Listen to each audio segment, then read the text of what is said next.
secrétaire.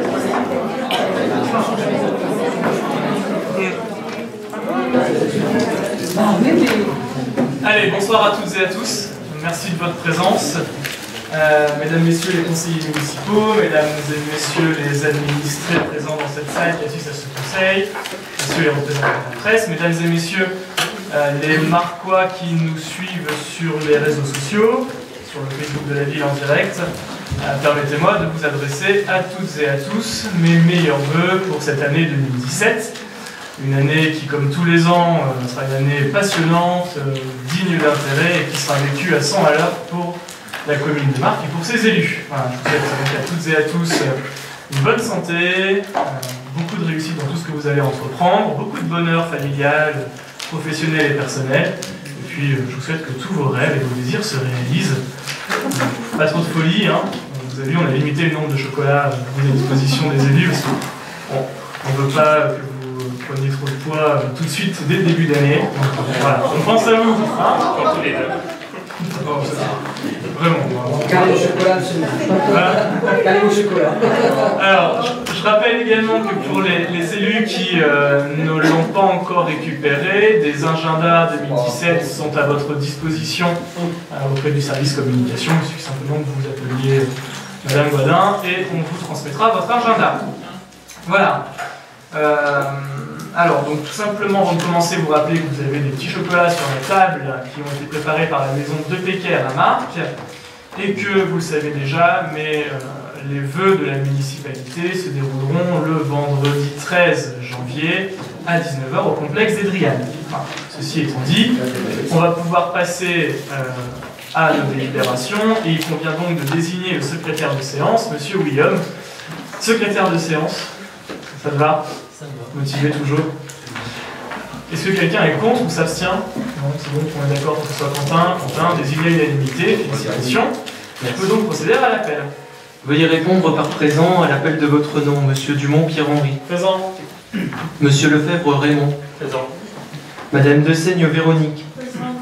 Monsieur Bius Régis. Présent. Madame Wacheux Annette. Présent. Madame Jean-Pi Isabelle, excusez, donne pouvoir à Monsieur Bius Régis. Monsieur Martin Fabrice. Madame Mercier Sabrina. Madame Noël Corinne. Présent. Monsieur Pile Robert. Présent. Monsieur Legros Marc. Présent. Madame Loucher Laurence. Présent. Monsieur Langlin Daniel. Présent. Madame Magnier René. Présent. Monsieur Lamblin Richard. Présent. Monsieur Courtois Thierry. Présent. Madame Gessler Maryse. Présent. Madame Gattel René. Présent. Monsieur Willem Quentin présent. Madame Vautier Monique. Présent. Monsieur Coupé Olivier, excusez. Madame Fournier Annick. Présent. Madame Delcroix Nathalie. Présent. Monsieur Émile Bernard. Présent. Madame Fiolet Evelyne. Présent. Monsieur Massé Christian. Présence. Monsieur Bouchel William. Présent. Madame Branly Sandrine. Présent. Et Madame Carbonnier Thérèse. Présent. Merci Quentin. Je suppose donc que nous avons le quorum. Merci pour cet appel. Et à titre personnel, vraiment, je suis très heureux de voir Annette parmi nous. À nouveau. Vraiment, tu es la bienvenue ici et ta place est parmi nous. Merci, monsieur le maire. Alors, on va passer au premier point de l'ordre du jour. Le premier point qui concerne l'approbation du procès-verbal de la réunion du conseil municipal du 29 novembre dernier. Y a-t-il des questions ou des remarques sur ce procès-verbal? Je n'en vois pas. Je le soumets aux délibérations. Qui vote contre? Qui s'abstient? Unanimité. Je vous remercie. Le deuxième point concerne l'élection d'un nouveau conseiller communautaire à l'agglomération Cap-Calaisis pour la ville de Marcq. Du fait de l'élargissement du périmètre de l'agglomération au 1er janvier 2017, passant de 5 à 9 communes, le conseil communautaire et les conseils municipaux se sont prononcés sur la composition du conseil communautaire, approuvant l'accord local proposant de fixer à 52 membres la composition de ce conseil communautaire. Par arrêté en date du 9 décembre 2016, Madame la préfète du Pas-de-Calais, par conséquent, a fixé à 52 le nombre de conseillers communautaires et la ville de Marcq se voit attribuer sur ces 52 sièges, 10 sièges.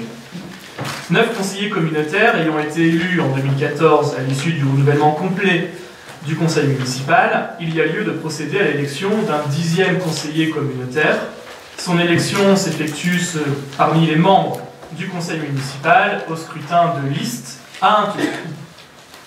En application de l'article L2121-21 du Code général des collectivités publiques, le vote s'effectue au scrutin secret. Comme l'a précisé la jurisprudence du Conseil d'État, le recours à un isoloir n'est pas obligatoire. CF, le CE 10 janvier 1990 et l'arrêté élection de Camille. Il y a donc lieu d'élire un nouveau conseiller communautaire parmi les membres de cette assemblée. J'appelle les candidatures. Y a-t-il des personnes qui sont candidates à cette élection? Madame Noël, vous êtes candidate. Y a-t-il d'autres candidats? Je n'en vois pas. On peut présenter un candidat pour le groupe d'opposition, pour la forme. Vous avez parfaitement le droit, monsieur Boucher. Tout le monde va présenter des candidats. Très bien.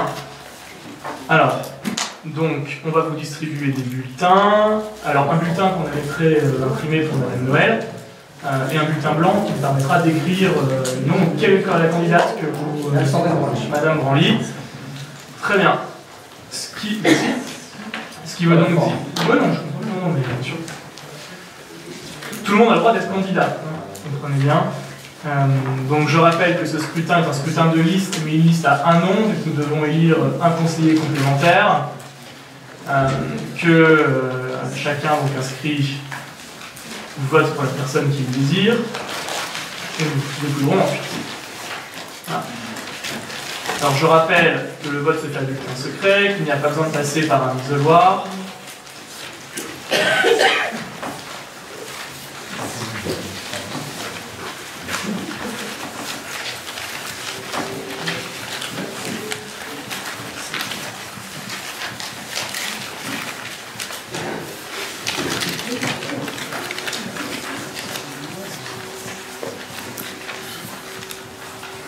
Est-ce que tout le monde a préparé son bulletin de vote? C'est bon pour tout le monde?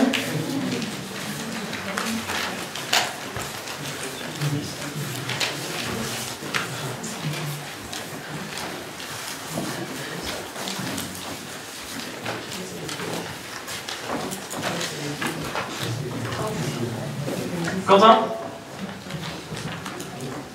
fais ton office.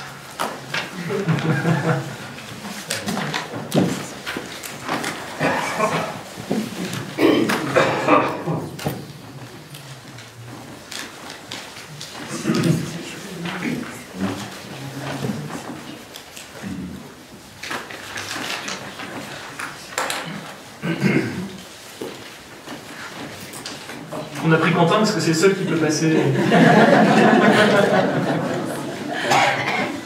Et Pascal.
Alors, on va pouvoir passer au dépouillement. J'appelle M. Bius, également, qui est le deuxième plus jeune, à part le maire, de cette assemblée pour procéder au dépouillement.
Corinne Noël.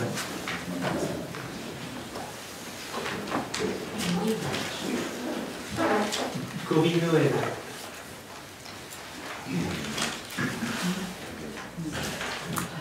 Blanc.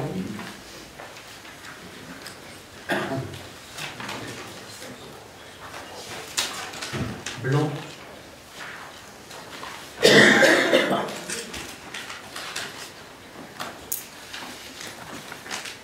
Blanc.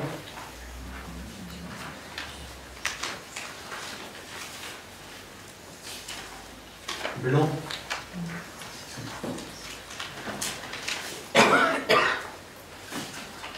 Sandrine Branly.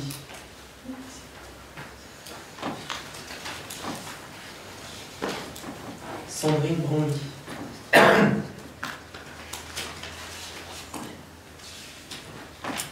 Sandrine Branly.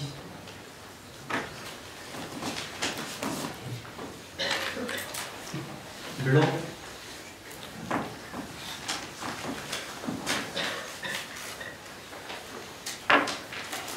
Corinne Noël.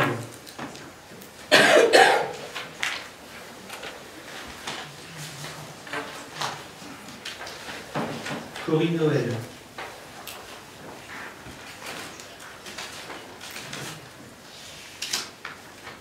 Corinne Noël.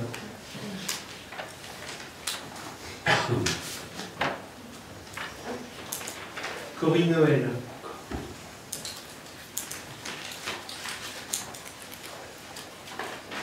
Corinne Noël.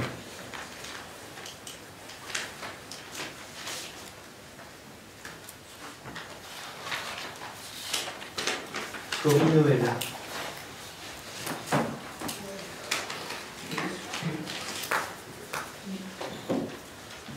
Corinne Noël.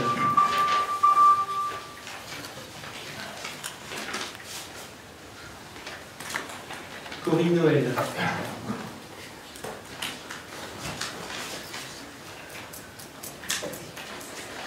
Corinne Noël.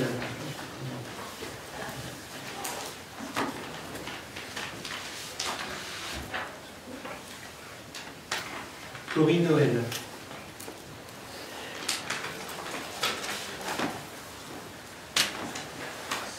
Corinne Noël.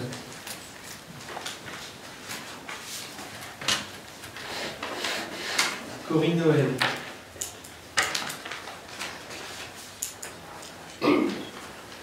Corinne Noël.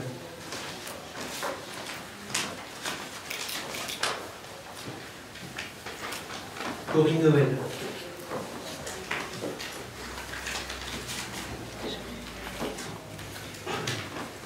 Corinne Noël.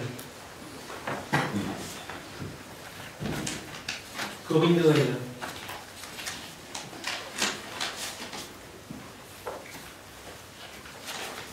Corinne Noël.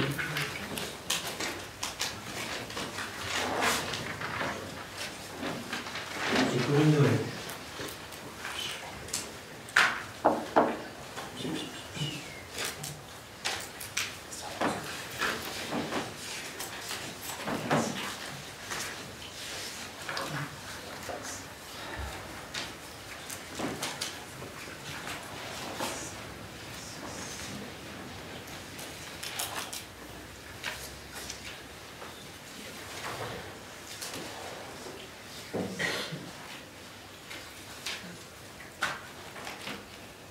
C'est bon ? C'est bon.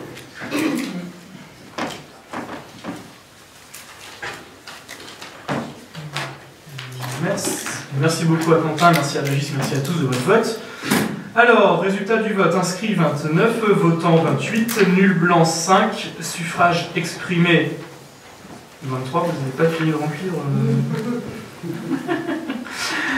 Alors, ont obtenu Corinne Noël 20, Madame Sandrine Branly 3. Madame Noël est donc élue conseillère communautaire de l'agglomération Cap-Calaisie-Terre d'Opale et sera donc installée lors de la prochaine séance qui aura lieu le jeudi 19 à 10h du matin. C'est des séances très sympas où on doit réunir tout le monde, un par un. Voilà. Donc on commence à 10h pour être sûr de ça être sorti à 20h. Pour les conseillers communautaires également, préparez-vous à une journée dense. Hein, voilà, très bien, merci beaucoup. On arrive au point 2.2, qui consiste en une convention d'adhésion au service de médecine préventive de Cap-Calaisie. La commune a passé une convention avec la ville de Calais pour assurer les missions qui lui sont proposées au titre de la médecine préventive, visite médicale, tiers-temps. La ville de Calais disposant dans ses services d'un médecin du travail. À compter du 1er janvier 2017, le service des ressources humaines de la ville de Calais sera mutualisé avec celui de Cap-Calaisie. Le personnel y afférent lui sera alors rattaché. Afin de pouvoir maintenir ses missions, une convention d'adhésion au service de médecine préventive doit être désormais conclue avec la communauté d'agglomération. Les conditions d'intervention du médecin du travail demeurent inchangées. Le coût de cette prestation est calculé sur la base d'un forfait prenant en compte le coût annuel tant du médecin que de sa secrétaire, divisé par le nombre d'agents des collectivités ayant intérêt à ce service. Ce forfait est ensuite multiplié par le nombre d'agents de la commune au 1er janvier 2017 pour en déterminer la participation annuelle de la commune. Pour votre information, en 2016, cela représentait pour la commune une dépense de 8 073 €, ce qui correspond à un forfait par agent de 64,59 €. Et on estime que pour l'année 2017, cette dépense devrait être en réduction du fait du transfert des agents en charge du ramassage des ordures ménagères à l'agglomération. Le conseil communautaire ayant délibéré le 15 décembre 2016 pour mettre en œuvre cette convention, je vous propose donc de bien vouloir approuver cette convention et de m'autoriser à la signer. Voilà pour cette délibération. Des questions ou des remarques? Je n'en vois pas, je la soumets au vote. Qui vote contre? Personne. Qui s'abstient? Personne. Unanimité, je vous remercie. 2.3. Comité consultatif environnement, modification de sa composition. Suite aux dernières modifications d'attribution des délégations aux adjoints et conseillers municipaux, il convient au sein du comité consultatif environnement de remplacer M. Martin par M. Bius. Je vous propose donc d'arrêter comme suit la constitution du comité environnement avec en membre élu M. Bius, Mme Wacheux, Mme Gattel, Mme Delcroix et Mme Carbonnier. Et 5 citoyens également, parce que c'est à parité. Des questions ou des remarques? Je n'en vois pas. Qui vote contre? Qui s'abstient? Unanimité, je vous remercie. Troisième point, 3 points qui concernent les finances. Une autorisation préalable pour les dépenses d'investissement en 2017. Dans l'attente du vote du budget primitif 2017 et afin de ne pas retarder l'exécution de certaines dépenses d'investissement indispensables, je vous propose de faire application de l'article L 1612-1 du Code général des collectivités territoriales qui précise « L'exécutif de la collectivité territoriale peut, sur autorisation de l'organe délibérant, engager, liquider et mandater les dépenses d'investissement dans la limite du quart des crédits ouverts au budget de l'exercice précédent, non compris les crédits afférents au remboursement de la dette. » Le projet de délibération en votre possession détaille les crédits qui seront ainsi ouverts au budget 2017. Y a-t-il des questions ou des remarques? Monsieur le maire. Monsieur le maire, merci. Simplement quelques précisions pour un petit détail des sommes très importantes. À l'article 2312, 24 000 € et à l'article 2315, 141 000 €. Et de même pour l'opération aménagement de la place de l'Europe. Bon, là, ça va. Mais les deux premiers articles, à 2312 et 2315, ça recouvre quels travaux, s'il vous plaît? Merci d'avance. Très bien, pas de problème. Ce sont deux travaux qui, deux lignes qui correspondent aux mêmes travaux qui sont l'aire de covoiturage. Voilà. Donc c'est quelque chose qui est déjà parti. Les deux sommes recouvrent, c'est pour le... Alors, la première, c'est l'aménagement du terrain. La 2312 à 24 000 €, et la 2315, c'est les voiries et les réseaux. Hein. Donc, voilà, tout ce qui est électricité, bornes, lampadaires, etc., etc. Très bien, Voilà. merci monsieur le maire. Merci. D'ailleurs, il y a une commission qui s'est réunie pour attribuer les marchés aux prestataires. Voilà. D'autres questions, d'autres remarques? Je n'en vois pas. Je soumets donc cette délibération au vote. Qui vote contre? Qui s'abstient? Unanimité, je vous remercie. On arrive donc aux communications diverses. Une première communication sur des nouvelles délégations aux adjoints et conseillers municipaux délégués. Suite au non-maintien de M. Olivier Coupé dans ses fonctions d'adjoint au maire, de l'élection de M. Fabrice Martin en qualité d'adjoint au maire, ainsi que en prenant en compte la demande formulée par M.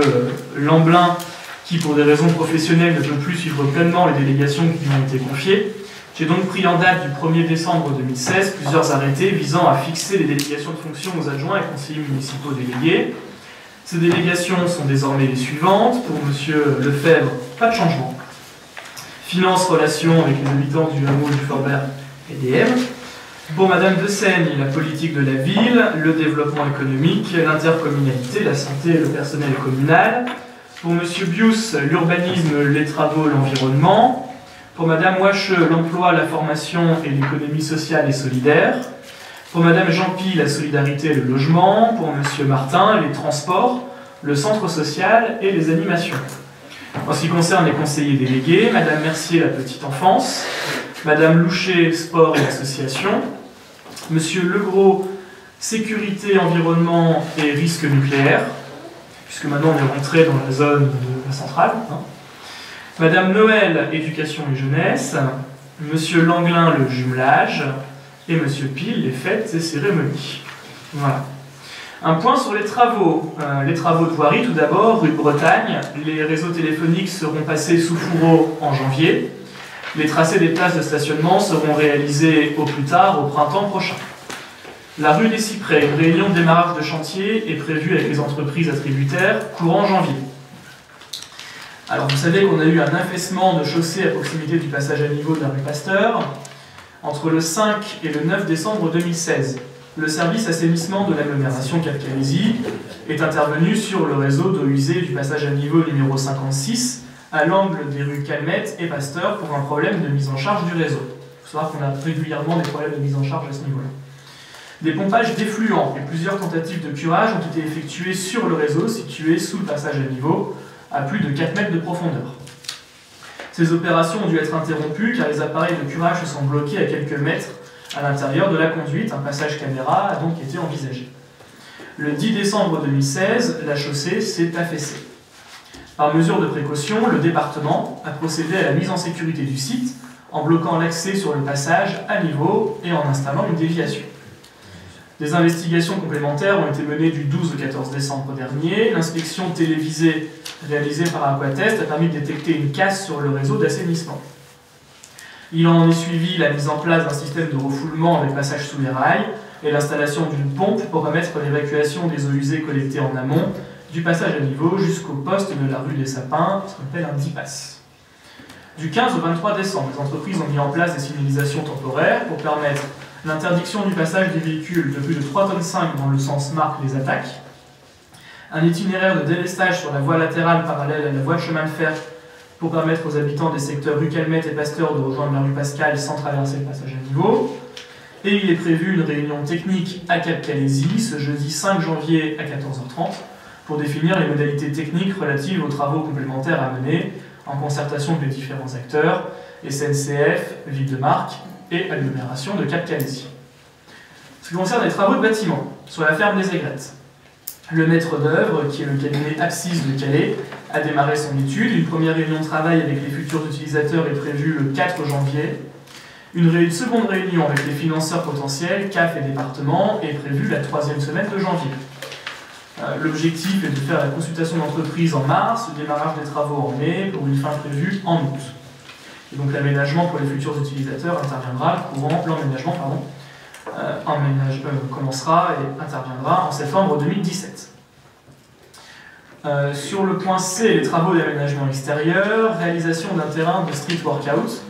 Vous savez que c'était le gagnant du budget participatif. L'entreprise a été retenue lors de la commission achat du 16 décembre et les travaux devraient être réalisés courant janvier ou février 2017.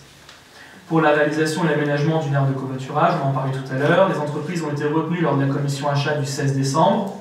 Une première réunion de planification de chantier aura lieu le 11 janvier. Pour les travaux en régie, l'aménagement d'un local de stockage pour le service voirie a été réalisé aux ateliers municipaux, est en cours de réalisation, et la fin des travaux est prévue en fin janvier. Sur le projet Place de l'Europe, pour la rue Victor Hugo, une réunion publique avec les riverains pour présenter le calendrier des travaux aura lieu le 11 janvier. Les travaux vont démarrer le lundi 16 janvier. La fin des travaux est prévue pour le 21 avril 2017. Ce qui concerne l'église des Helles de Marc, durant le mois de décembre 2016, la société Pascal a remis en état le système campanaire, nouveau chevêtre en chêne, remise en état de la cloche et système d'automatisation pour la sonnerie. La mise en service est donc prévue en janvier. L'éclairage extérieur pour la mise en valeur de l'édifice a été mis en service le 9 décembre. Le marché concernant la fourniture et la pose de bancs a été attribué le 16 décembre et la livraison est prévue fin février. Le système de chauffage dans l'église est opérationnel, ce qui permettra de reprendre les travaux de peinture restants à effectuer. Une réunion est prévue ce jeudi 5 janvier avec l'Association du patrimoine pour le mobilier et les équipements restants réalisés. Je pense à la rénovation du maître-autel, la remise en place des statues et les réparations du confessionnal. En ce qui concerne les autres études, sur le PLU, le débat sur le PADD, le plan d'aménagement de développement durable, est programmé pour le conseil municipal du 7 février. En ce qui concerne la vidéoprotection, la première phase des travaux débutera dès l'accord de subvention au titre du Fonds interministériel de prévention de la délinquance, FIPD. Un point sur les manifestations passées, le Téléthon 2016, grâce aux diverses manifestations organisées par le Centre social et culturel, les associations, les écoles et la mise en place d'un village à la ferme des Aigrettes et à la salle des Dryades, la somme récoltée au profit du Téléthon a été de 5 127,05 €, contre un petit peu plus de 4 600 € en 2015, c'est donc une augmentation assez forte de près de 10%. Donc merci à tous les organisateurs qui ont pu permettre ces gestes de générosité et on les incite à continuer. Le 6 décembre, l'arrivée de Saint-Nicolas sur la place a remporté de nouveau un vif succès, le plaisir des enfants, une photo avec Saint-Nicolas, toujours appréciée des parents. Le repas des aînés des fêtes de fin d'année le 7 décembre au complexe Hubert-Seban, toujours beaucoup de monde, plus de 150 personnes, qui ont apprécié le repas festif servi à table pour le plaisir de nos aînés et qui ont pu danser sur un air d'accordéon. Pour votre information, et toujours à l'occasion des fêtes de fin d'année, ce sont 1550 colis de denrées alimentaires qui ont été distribués le 16 décembre aux seniors de la commune de plus de 65 ans, 90 coffrets de produits spécifiques qui ont été offerts aux résidents d'EHPAD, et 132 colis pour un repas de fête distribué aux bénéficiaires de l'épicerie sociale Épissol. Le marché de Noël à la ferme des Aigrettes qui a encore rencontré un beau succès.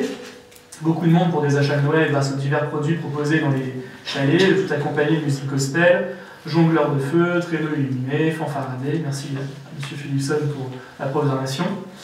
Et je peux déjà vous annoncer que 10 chalets supplémentaires seront construits pour Noël 2017 avec une disposition différente, toujours à la Maison de la Nature et de l'Environnement.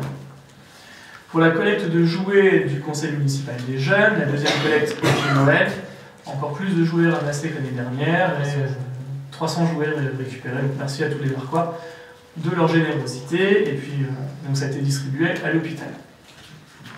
Le spectacle de Noël de la municipalité le 18 décembre a été très apprécié par les petits et les grands sur le thème du cirque, avec des prestations avec des animaux qui ont fait le bonheur des enfants et des parents. Sur les manifestations à venir, je l'ai annoncé, vous le savez, les vœux 2017 de la commune se déroulent le 13 janvier à 19 h au complexe des Dryades. Également, le 20 janvier, vendredi 20 janvier, nous avons le plaisir toujours renouvelé d'accueillir les Thibotins pour leur pièce Les Bonobos. Donc à 20 h 30, n'hésitez pas à venir prendre vos places en mairie. Et un événement exceptionnel avec le 10 février à 19 h au complexe des Dryades, un championnat de France de boxe, avec une défense de titre pour Geoffrey Jacob contre Fouad El Massoudi. Et les places se réservent également en mairie, mais également au bistrot de la place, au Manolo et à Calais dans les cafés Le Galopeur, le Victorien et le café Maïs. Et tout ça est disponible en mairie auprès du service communication. Voilà, les communications sont terminées. Il me reste à vous parler de l'article du point 5, l'article L2122.22 du CGCT. C'est bon pour tout le monde? Tout le monde a lu? Voilà. Bon, et ben voilà, le conseil municipal est terminé. Je vous remercie de votre présence. C'était court, c'était bien. Voilà. Vous étiez toutes et tous pressés de rentrer pour voir François Fillon sur TF1. Je sais bien. Voilà. Vous êtes libérés. Prochain conseil municipal le 7 février à 19h. Merci beaucoup.